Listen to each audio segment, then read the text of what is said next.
ഇന്നൊരു സ്ഥലത്ത് പോയിട്ട് വന്നപ്പോൾ കുറച്ച് താമസിച്ചു. അതുകൊണ്ട് വന്നതിന് ശേഷമാണ് എനിക്കൊന്ന് മണി 5:30-6 മണിയാകാറായി. അരി അടുപ്പിട്ടു.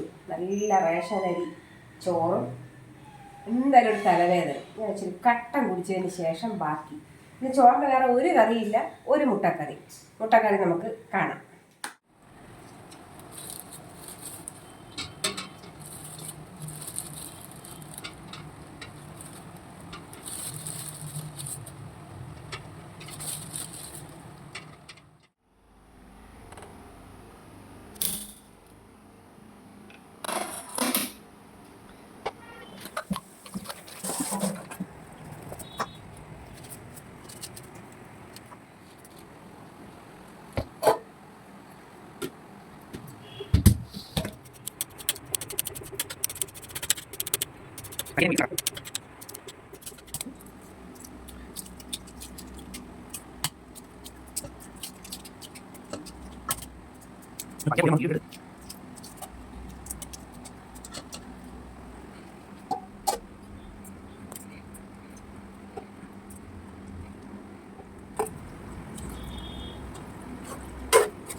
മുട്ടക്കറി റെഡി.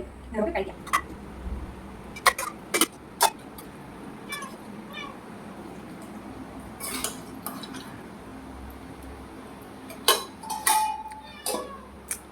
നമ്മുടെ ചെറിയ മുട്ടക്കറിയും ചോറും നല്ല മാങ്ങാച്ചാറും കഴിക്കാം.